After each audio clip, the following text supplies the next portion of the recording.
मैं जल्दी से उठकर जाने ही वाली थी कि फहीद ने मुझे रोक लिया और बोला, मैं ऐसे ही तो नहीं कहता था कि तुम अब जवान हो गई हो। फहीद ने बड़े प्यार से मुझे उठाया, बेड पर ले जाकर डाल दिया और खुद भी मेरे साथ लेट गया। मैं शर्म से शर्माई हुई कि अब क्या करूं, लेकिन वो अपने काम में लग चुका था। मैं बार बार कहती रही, फहीद मैं तुम्हारी भाभी नादिया हूं, अभी मेरी शादी भी हुई नहीं। लेकिन फहीद मेरी एक बात भी नहीं सुन रहा था और कह रहा था कि एक बार खेल लो फिर सीख जाओगी। मैं भी दिल ही दिल से उसके साथ शामिल हो गई। वो जोर से हरकत करता तो दर्द होने लगता और मैं थकन महसूस करती, लेकिन उसके अंदाज और तजर्बे की वजह से मैं भी मुकम्मल तौर पर शामिल हो गई। रात की तन्हाई में घर में सिर्फ साइदा, अम्मी, अबू महमूद और हम थे और फहीद की ये हरकतें मुझे मजीद उलझा रही थीं। अगले दिन फहीद मेरे करीब आया और कहा कि तुमने मेरा सरदर्द खत्म कर दिया। मैं तुम्हारा शुक्रिया अदा करता हूँ। उससे मेरा दिल और ज़्यादा बेकाबू होने लगा, क्योंकि मैं जानती थी कि अगर भाभी नादिया ने फिर कोई इशारा किया तो मैं खुद को रोक नहीं पाऊंगी। रात को जब उम्मी साइदा सो गई तो नादिया ने फिर मुझे अपने कमरे में बुला लिया और मैं फौरन उसके पास पहुंच गई। वो लेटी हुई थी और कह रही थी, मेरा सरदर्द बहुत ज्यादा है, जरा तेल से मालिश कर दो। मैं थोड़ा झिझकता रहा, लेकिन फिर खुद को काबू न रख सका और तेल उठाकर उसके पास बैठ गया।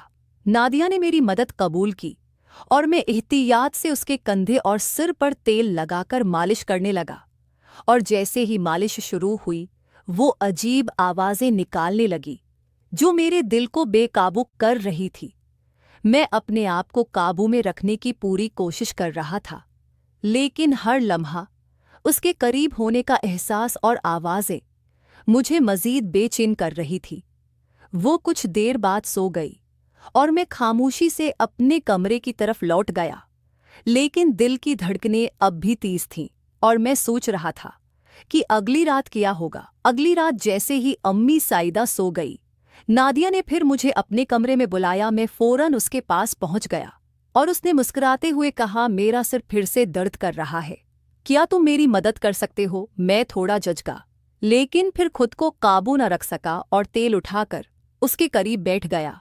उसने एहतियात से मुझे अपना तेल देने दिया और मैं उसके कंधे, पीठ और सिर पर आहिस्ता आहिस्ता मालिश करने लगा। जैसे ही मैं मालिश कर रहा था, नादिया की आवाज़ें अजीब व गरीब हो गईं, जो मेरे दिल को बेकाबू कर रही थी। मैं खुद को काबू में रखने की पूरी कोशिश कर रहा था, लेकिन हर लम्हा उसके करीब होने का एहसास और आवाज़ें मुझे मज़ीद बेचैन कर रही थी। मालिश के दौरान नादिया ने मुझे कुछ लम्हों के लिए अपनी आंखों से देखा और मुस्कुराकर कहा, तुम वाकई अच्छा काम कर रहे हो फहीद। मैंने सिर झुकाकर मालिश जारी रखी। दिल की धड़कनें तेज थी और हाथ थोड़े कांप रहे थे, लेकिन मैं मेहतात रहा।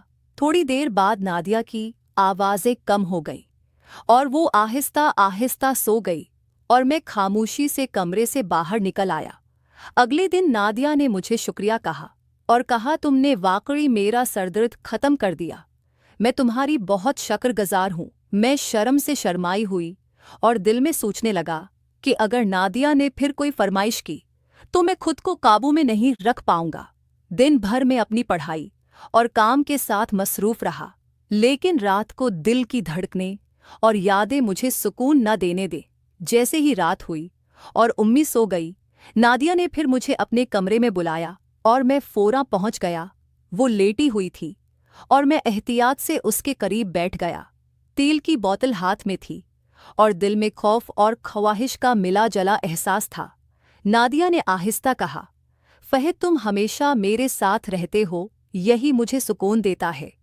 मैंने सिर झुकाकर मालिश शुरू की और उसकी आवाज़ें और हरकत मुझे मुकम्मल तौर पर बेकाबू कर रही थीं।